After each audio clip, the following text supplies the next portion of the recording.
오늘도 하나님의 은혜 가운데 영육이 다시 한번 강건해지는 귀한 은혜가 있기를 주의 이름으로 축원합니다.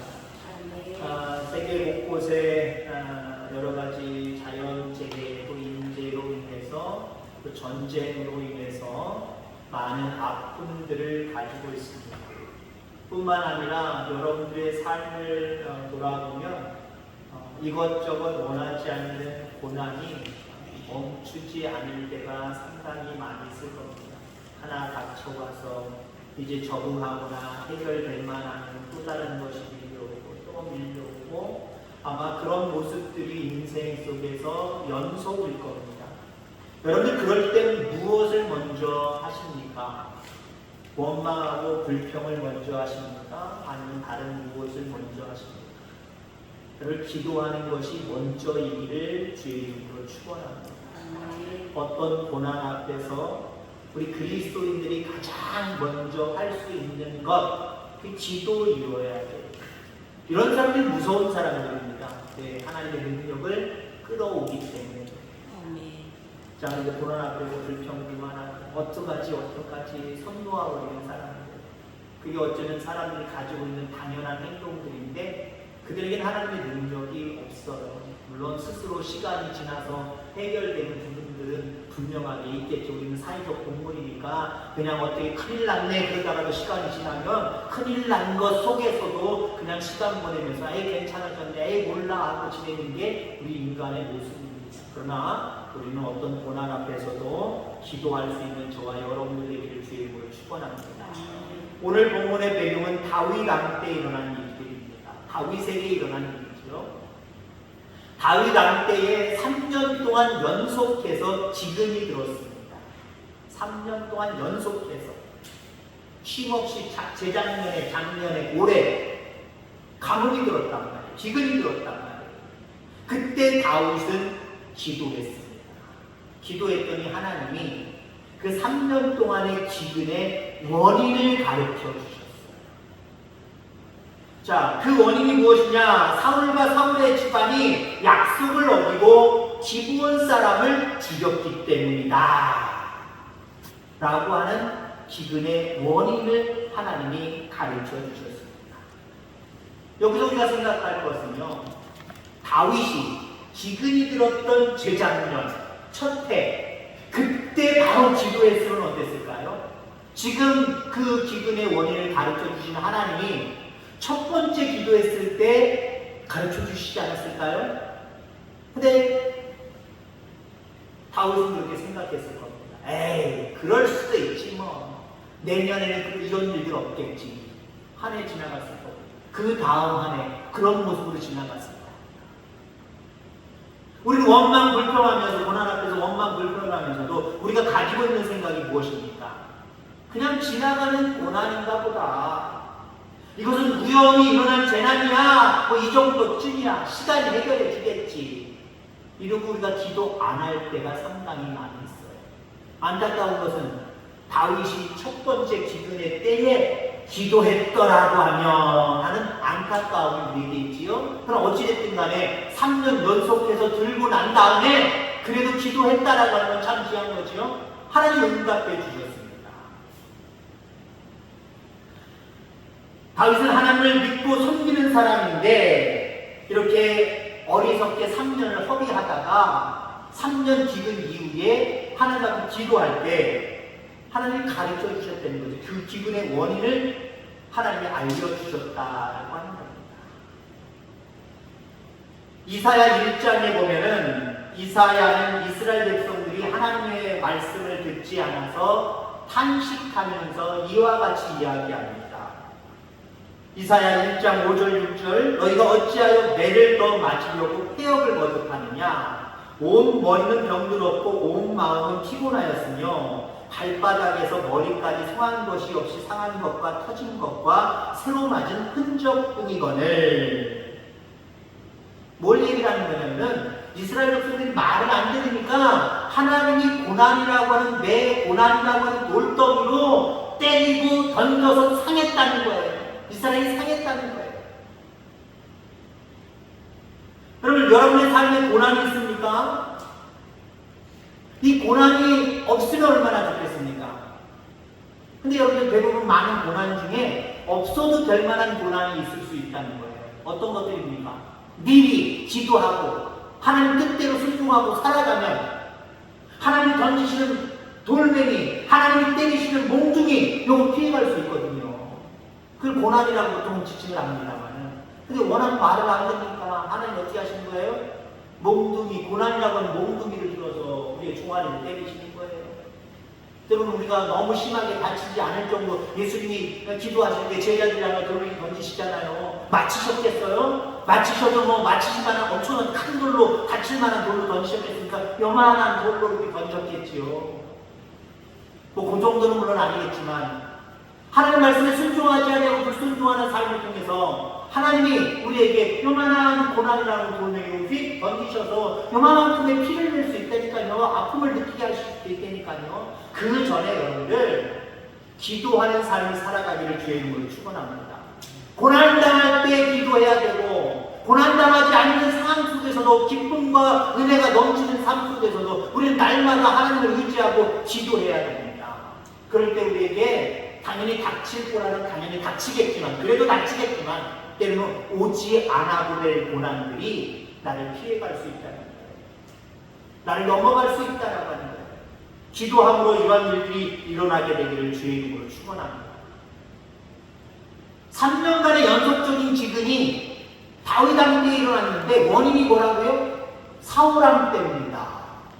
사울왕은 다윗이 왕이 되기 이전의 왕입니다.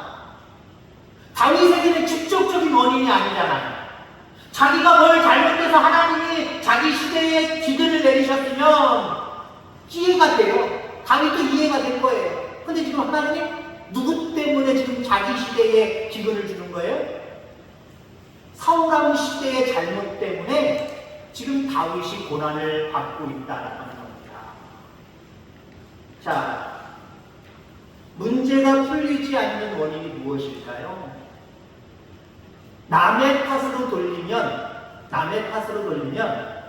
그 문제는 계속해서 임할 수밖에 없고 해결되지 않는다라는 거죠. 3절 말씀에 보면 중반절에 내가 어떻게 속죄하여야 다윗이 이렇게 이야기하고 있어요. 3년간의 연속적인 기근의 원인이 사울왕에게 있다라고 말씀하셨는데 다윗이 뭐라고 항변할 수 있을 겁니까? 나랑은 상관없잖아요! 라고 항변할 수 있을 겁니다.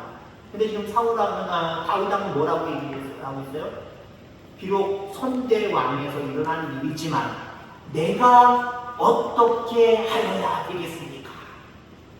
뭐예요? 책임지려고 하는 마음이 있었어요.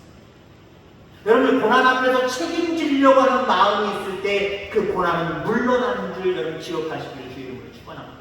왜? 누구 때문이잖아요. 이럴 때 고난은 안 물러가요.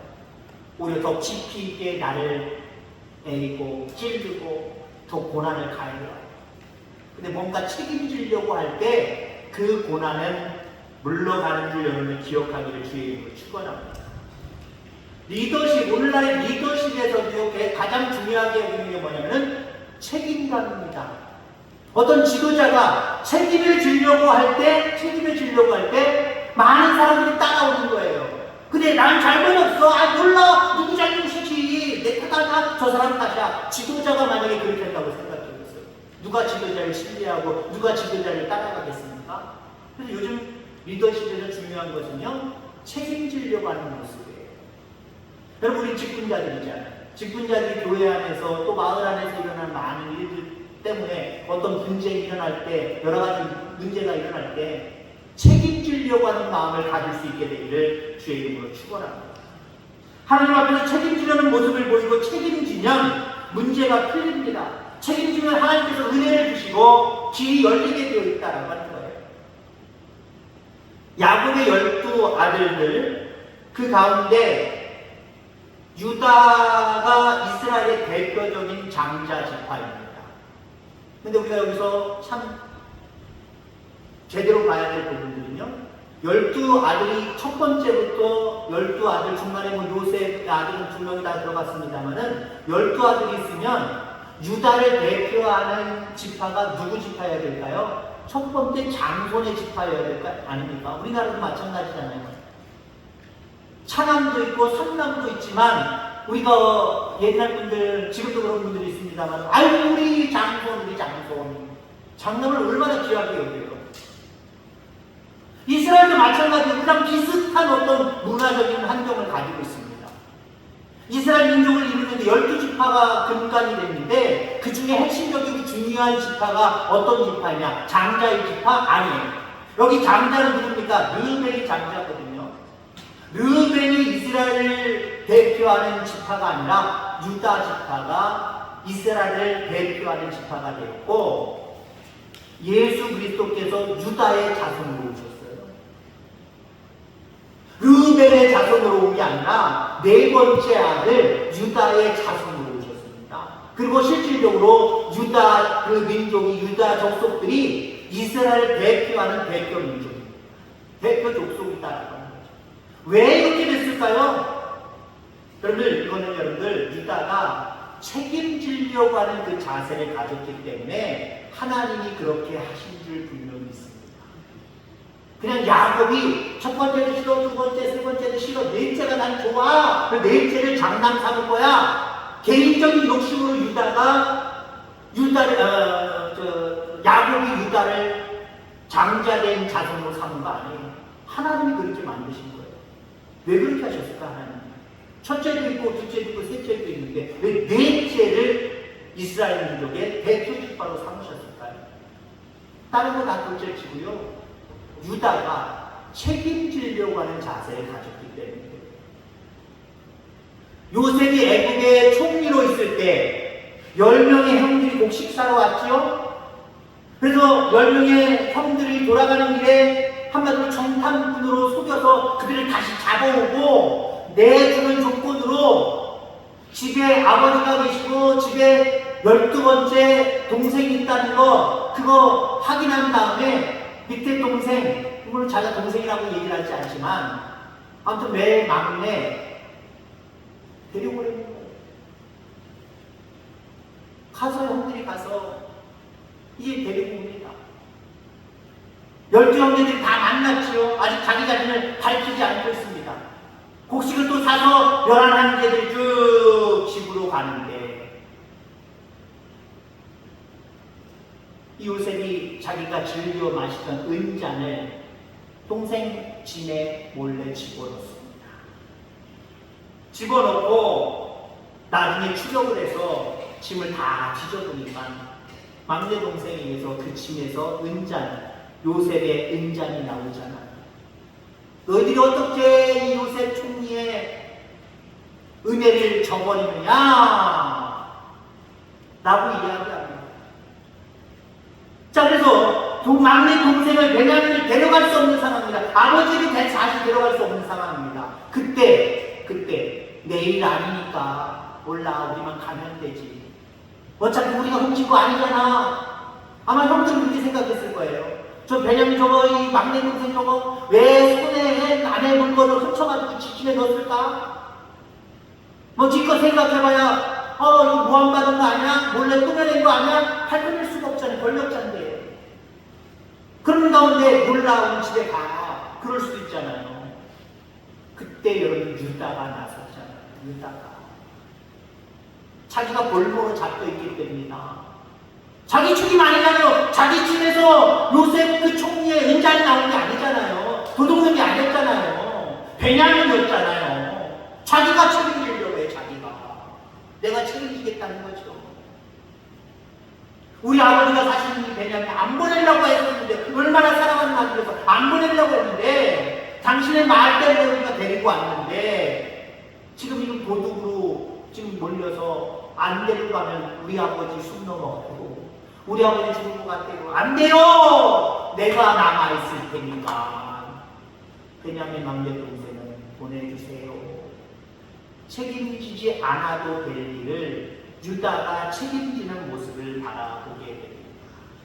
그러니까 하나님이 이스라엘 백성의 첫째, 둘째, 셋째를 다 제치고 대표 족속으로 삼아주신 줄 기억하시기 바랍니다. 눈치 보는 사람에게는 기회가 없습니다. 책임지려고 하는 사람에게 기회가 있고 책임지려고 하는 사람들에게 하나님 문제를 해결하시며 은혜를 베푸시는 줄 기억하기를 주의 이름으로 축원합니다. 이스라엘 족속 중에 가장 눈치 보는 대표적인 지파가 어느 지파인지 아십니까? 에브라임 지파입니다. 에브라임 지파는 야곱의 12아들 중에는 속하진 않지만 손자거든요. 요셉의 두 아들 므낫세와 에브라임. 12족속으로 형성이 되지요. 땅을 나눌 때도 요셉의 두 아들들에게 따로 두 몫을 나눠주잖아요. 자, 그 바로 이 에브라임 이 지파가 눈치만 보는 지파예요. 시편 78편 9절에 보면 에브라임 자손은 무기를 갖추며 활을 가졌으나 전쟁의 날에 물러갔도다. 인구조사 숫자를 간혹가다가 성경에서 보게 되는데 그 숫자를 보면은요 에브라임 지파가 거의 탑이에요. 가장 족속 수가 많아요. 그 숫자는 무슨 숫자일까요? 전쟁에 나가서 싸울 만한 숫자를 세는 거거든요. 그 숫자가 제일 많은 지파가 에브라임 지파입니다. 에브라임 지파인데 기드온 시대, 여러분들 잘 아는 사사 기드온 시대에 미디안과 전쟁을 벌일 때에 전쟁에 나가지 않는 족속이 에브라임 지파였어요. 숫자적으로도 가장 많은 지파가 민족의 전쟁 앞에서 자기들만 쓱 빠진 사람들이에요. 그것뿐만입니까? 나중에 입다라고 하는 사사시대에는 암몬 족속과 전쟁을 치르는데 또 눈치만 보다가 전쟁에 참여를 하는 제일 많은 족속인데 제일 많은 숫자를 가지고 있으면서도 쑥 빠져버리는 모습을 보게 됩니다. 그러니까 에브라임 지파는 역사상 이스라엘 백성에게 중요한 전쟁 중에 눈치 보고 참여 안 한 족속으로 아마 유명한 족속이 되었습니다. 그때부터 에브라임 지파는 버림받은 지파가 되어버렸죠. 반면에 앞에 이야기했던 유다는 온갖 죄를 범했습니다. 그가 깨끗한 사람은 아니었어요. 죄를 범한 사람이었습니다. 며느리가 동침하여 아이가 태어났는데도 책임지는 모습으로 나오니까 하나님이 그 모든 죄를 싹 감춰주시고 이스라엘 백성의 으뜸 지파로 세워주시더라는 거죠.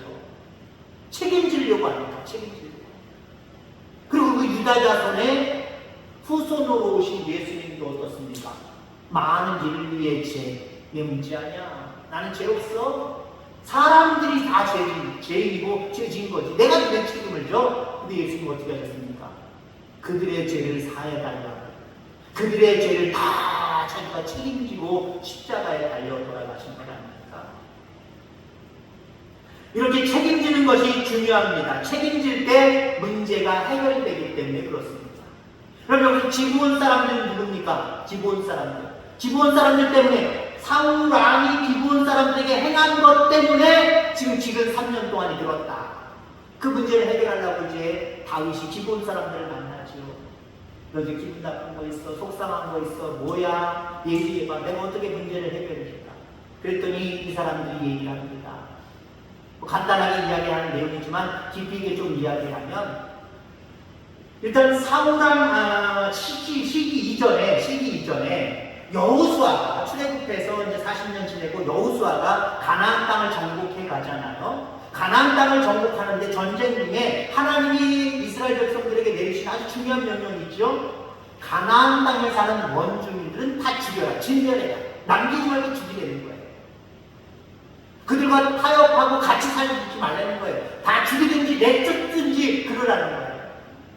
자, 근데 그때 기브온 사람들이 마치 가나안 땅이 아닌 먼 나라에서 온 것처럼 속여서 여호수아와 협약을 맺지요. 그래서 여호수아가 하나님을 맹세하면서 너희들과 협력할 거야, 너희들 죽이지 않을 거야 라고 했단 말이에요. 나중에는 이것들이 거짓말 시켰네. 마치 다른 나라에서 먼 나라에서 온 것처럼 속여가지고 나와 협약을 했네. 그러나 하나님은 하나님의 이름으로 맺은 그 기브온과의 언약을 존중하셨습니다. 그리고 지키라고 말씀하셨습니다. 근데 사울왕 시대에 사울왕이 다는 아니지만 기브온 사람들을 멸했거든요.